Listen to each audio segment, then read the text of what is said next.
Alrighty, boys. Part three of the quest. I guess what would you call it? Discussion.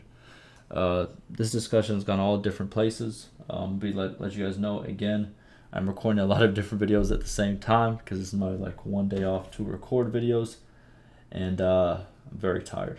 Been up for 20 something hours. It is what it is. But enough of me. Let's get straight to it. We have a couple of dev replies, actually quite a bit. But yeah, I got my caffeine ready, so let's do it. Like always, playlist down below for a up-to-date Bannerlord news and up-to-date Bannerlord content in general. Guides are coming. I'm gonna start having a lot more free time, so those are coming. Just right now, this is what I have to do. But you guys do enjoy me keeping up with the news, keeping up with the forums, so it works out both ways. Alrighty. Ooh. On to my third monster of the day. Jesus Christ. Alright. So last that we left off, let's see if I remember exactly where we left off. I'm pretty sure we were still in the conversation of, we don't want quests to be too crazy because it'll change the world to too much of it's going to drastically change the world because obviously the player is not the only person who does quests. Also, the AI does quests, which makes sense in my opinion. Yeah, players were saying that they wanted to be more engaging, and we're kind of at a standstill in my opinion. But all right, let's continue. So we have a player that says we should be able to starve out a region to create imbalance, loyalty, rebellion in a certain area, or ignore quests and things go on as normal, or do quests to bolster a region. Well, you are able to do that. But like the dev stated before, I think this was like in video 1 even, or I guess page 1 of this thread, that regardless, if you feel like you completing the quest did nothing, it still did something. It's just certain quests, like for example the quest where you give grain to a village, it's not gonna change this the stats of the region. It's gonna change the stats of the village. It's gonna change this the stats of the town that it's connected to, but it's not gonna like regionally just improve hunger. You know what I mean? Because you just gave a village 30 grain or whatever the amount is. So it does have an effect. It just might not be the big effect that you want to see. Alrighty, so a developer responds, you are able to buy up all the food they are willing to sell, have the notables support your clan. If the enemy town, what's it called, is equal or less loyalty, if the enemy town,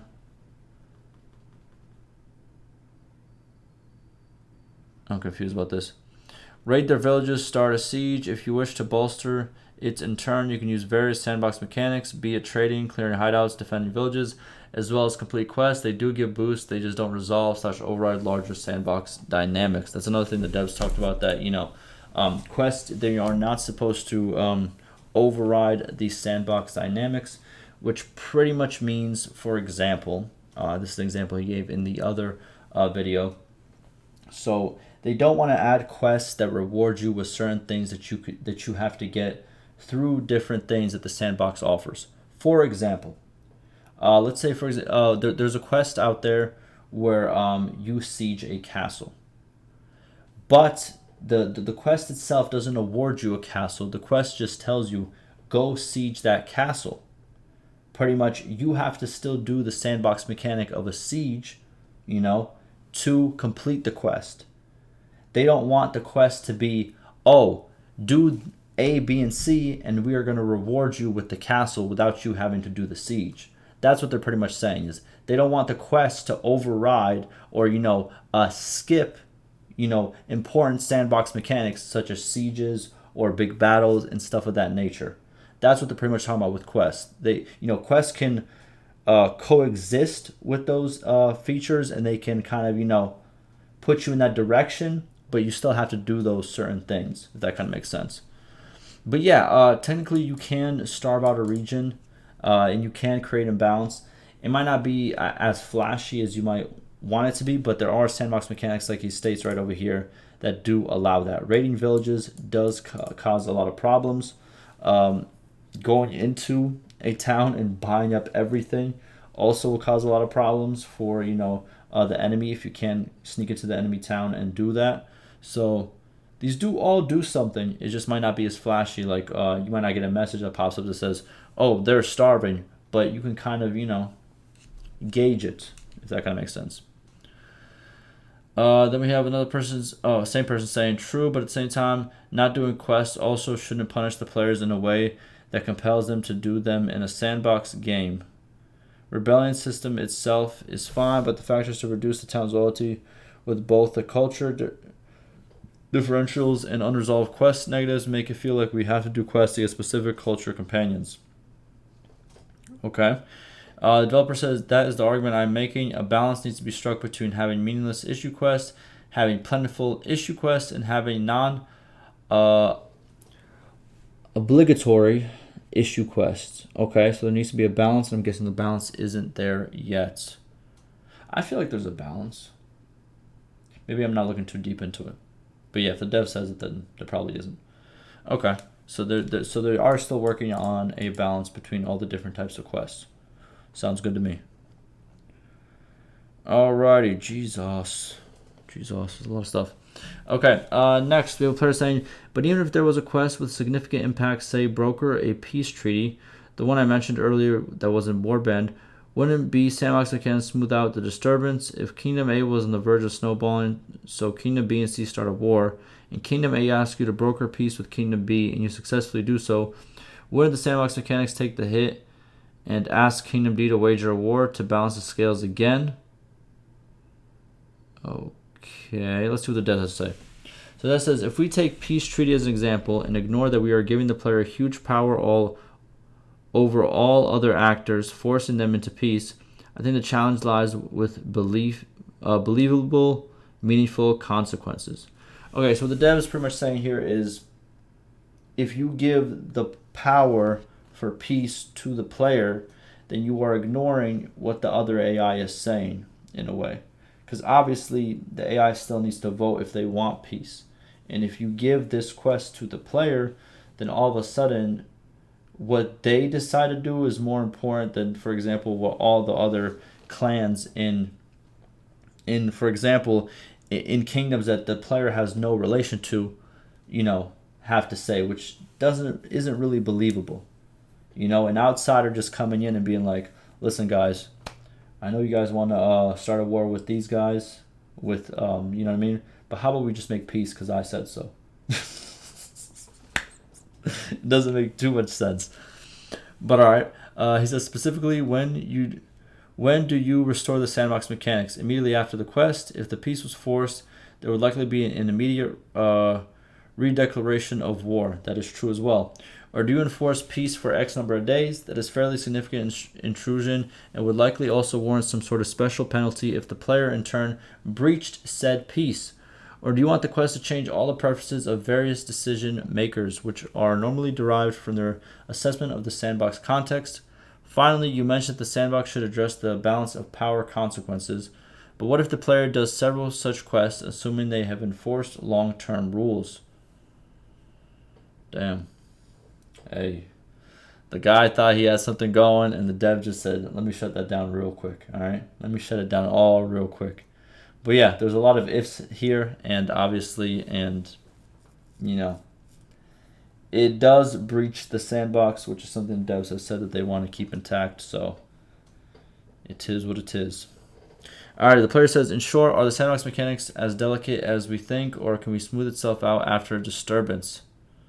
Okay, the dev says, depends on what you mean in detail. When it comes to game development and software in general, what an end user may think is easy can be rather hard / impossible, and vice versa. That is true. Me as a player, I understand that I do not know much. And I know that certain things that I might think might be an easy solution, I have come to realize through age, through my maturity, and through me having a lack of, I guess, developer knowledge, and me taking a couple of classes in computer science and thinking that I'm going to be a game developer. And after failing those classes, I've realized this stuff is hard. So I do appreciate, what developers have to go through, and and what they produce. And if they say it's hard, I can't say it's easy. That's just how it is. Alrighty.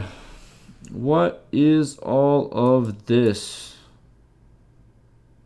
Jesus. Okay. So a player says, which is the developer's name, he gives interesting information. Number wise, a small growth in the village upon doing a quest is great, sure, but as a player being immersed in a world, I'm still just getting an instant reward after doing something without any in-game feedback on how I'm helping the people in the game even care about it. I want to play a game to see the results behind what I'm seeing. Am I the only one on this? They've made a personality feature for NPCs that only matters behind the set of the game, but when you speak with them, it could be any of the other NPCs really. Which is why I always have a bland experience with this game. It's cool that a number raises from 5 to 6. Okay, so I understand what he's saying, but okay, I don't want to be that guy. I don't know if this. I don't know. Bannerlord is a sandbox game. Now, no, don't get me wrong. Before you say, "Oh, well, they should still make it more I get it. They should still make these characters have more personality. I understand that, and there should be a more in-depth. I get that. But at the same time, it's a game that just will continue to just keep churning out new characters and new, it's a ever evolving world. I don't know how to explain it. It's a sandbox game. It's not a story rich RPG, if that kind of makes sense. It's a sandbox game. You kind of make your own story. It's a little bit different type of a game. But I do understand there could be different things that get triggered in terms of dialogue depending on what you do on certain things. And that can be more in depth. I do agree that it should be more in depth. Will it be? No clue. But yeah, I'm kind of on the fence about it. Alright, so their response says, quests have dialogues that provide in-game feedback. Quests and other actions increase your relations. Okay. This relation increase, this affects greetings. On a side note, we've updated these to cover cases where players manage to have relations with characters that they haven't met yet. This was done on player feedback. Despite your claims that we ignore it. Oh, there you go. This says available recruits, willingness to become your clan supporter, willingness to give you quests, voting, willingness to attack your fiefs. I think there are other things as well, such as cost to invite someone to your army, ability to enter some fiefs, but I can't recall everything offhand. So what he's saying pretty much is there's a lot of different things you can talk about. There's a lot of different things you can do depending on who you're talking to. But I think that what the player was asking for is more personality. But like I said before, it's kind of, it's just, like I said, it's a sandbox game. It's not the easiest thing to add personality to characters that, I'm not going to say they get randomized, but in reality, they do get randomized. If you have a game save that's like 20 in-game years, there's going to be a lot of new NPCs that just get randomized and, into your game. And every new game that you have, there will be more random NPCs, if that kind of makes sense. There are the starter characters, obviously the starter clans that kind of stay the same every time you start the game. And those can maybe have a bigger personality, in my opinion. But now with how death works in the game and stuff of that nature, they die out soon too. Depending, they could die from battle, they could die from this and that. So it's kind of, again, I'm on the fence about it. It would be cool if we could get in the future to the point where, even in sandbox games, you can have like characters who can randomly generate a very cool personality. I think that'd be very cool, but I don't think we're there yet. Then he says quests can affect player character traits as well. If enough is shifted, you'll receive a circle notification on that. Okay.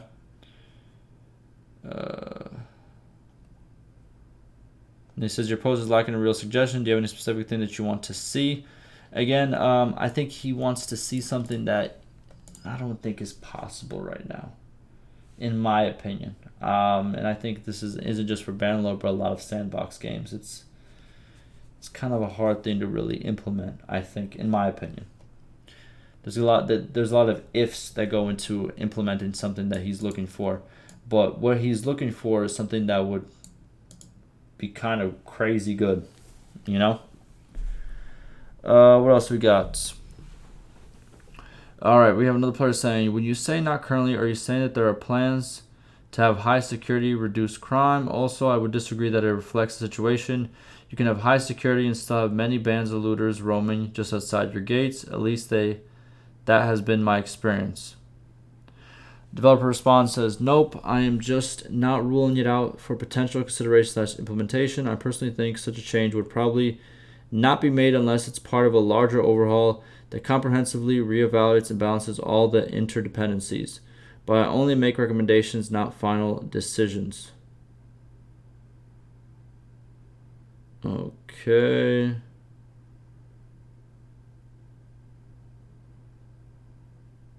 All right, so they're just talking about potentials. Alrighty, then we have same guy saying, also it seems the sanctity of the sandbox takes precedence over everything. What is the sandbox? I imagine the quest is a sandbox mechanic. Well, the sandbox is the game itself. The sandbox it's pretty much, it's like, imagine you're a kid. I'm not sure if this is how the word sandbox came from it, but imagine like you're a kid, right? And there's a sandbox in a park, right? This might be a terrible analogy, but I'm just thinking of it on the spot, and I'm giving it to you right now, just raw. You know what I mean? Just giving it to you raw. There's a playground, and there's a sandbox, right? And there's multiple things in that sandbox, and you, as the child or as the player in this game, in the game sense, you can go into that sandbox.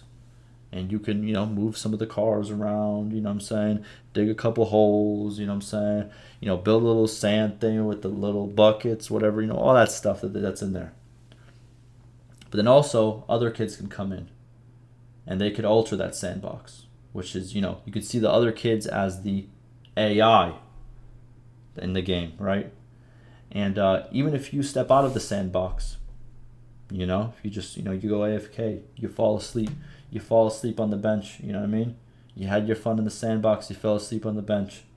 The AI, the other kids, they will continue playing in that sandbox. They will continue, doing what they do. So that's kind of, how I see sandbox games. It's like, whether you're in it, whether you're not in it, the world will continue. I think that was a perfect analogy. Jesus, oh my goodness, that was beautiful. All right. I patted myself on the back before you guys can pat me on the back, because that was just... wow. Alrighty. Alright, so the dev says, I use the term as shorthand for the sandbox simulation, which admittedly the quests are also a part of. So to clarify, in my understanding, there is meant to be a relatively level playing field. The player has some advantages, the AI has some advantages. But by and large, we seek to keep them playing the same game. So quests that can override the generic systems that everyone uses challenges that, okay? Edits. This general inclination may help explain the significance of the problems that we discussed earlier in the topic. Some quest ideas can be invalidated by the sandbox, lest they significantly interfere with its generic rules. Like the quest that tries to make peace/war just to invalidate the day after through a vote. Okay. So it's kind of the same thing that we've kind of talked about already. So again, certain quests, they wouldn't really make sense based on how the sandbox will work. Like the quests where we're making peace and war, because obviously you override, the how peace and war actually happen in the game between AI and with the quest. And if the quest was to become a thing, then what's to stop the AI from literally the next stage is wanting to go to war again? Obviously, you can say, oh, we'll make it a timed peace. Okay, but then it can kind of be, the player can kind of take it's just I don't know how to explain it. I get what he's saying, the dev is saying, but I don't know the best way to explain it. And he's kind of also explaining it in the kind of like best way he's trying to, and I think it's just not a lack of communication, but it's kind of hard to kind of understand exactly what's going there.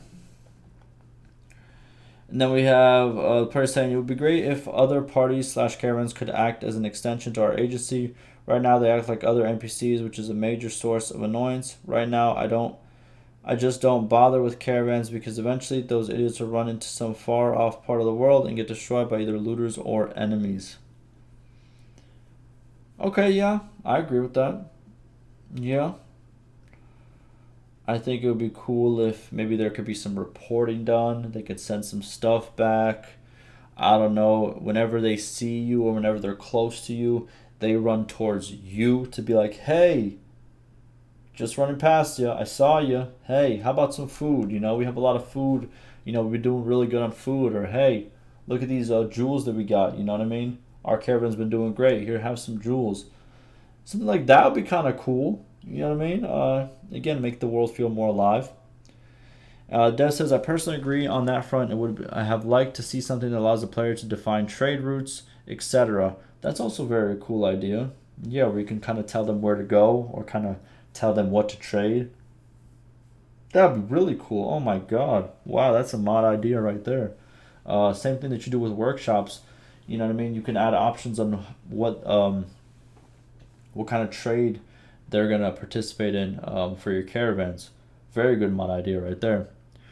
Dev says, however, the desired level of control is below that, with the intention to have NPC characters with their own agency rather than just an extension of the player.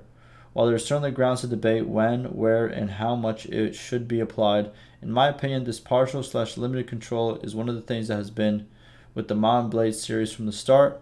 Think about how you don't have any bird's eye view during battle. True. Okay, I understand where he's coming from there too. Where he's pretty much saying that, Mount & Blade, it's always been about like you controlling one person in this world of ever changing, things that the NPCs do. You know what I mean? Like NPCs think on their own, they do stuff on their own. So it kind of, yeah, I get both sides. I think, yeah. Again, on the fence. You know what I mean? I think it'd be cool to see the additional things like trade routes and all that. But at the same time, I get it. What do we have? Oh, is this? Oh, it's the last one. Oh my goodness. All right.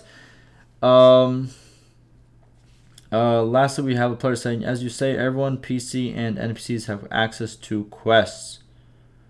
Okay. Dev says, no. Quests fall into the category of player benefit that the AI doesn't have. NPCs don't actively pursue quests. This is just a random chance for them to be solved when a Lord party enters the city. Okay, so they don't actually do them, but technically they do them because if they enter the city and there's a quest, they're not going to actually, do the things that a player would do, but they will get them solved randomly, by a % chance. So kind of, they do them, but just they don't. I don't know how to explain it. Given that some players already find a decision system which they have some means to influence annoying when it interferes with their plans, imagine how such a random event would feel. So the point of this statement was because it is geared to the player, and because there is an inclination towards a level playing field, and because certain quest ideas require significant interference with the generic mechanics that everyone normally works with, issue quests are limited in scope and effect, in my view. Okay, so you're saying since this is this specific way, certain quests wouldn't fit because it would be, I guess, irresponsible to make them, to make the AI kind of, go into some place, have a quest that has such a big weight that it carries, and it just gets solved like that because they hit that random chance.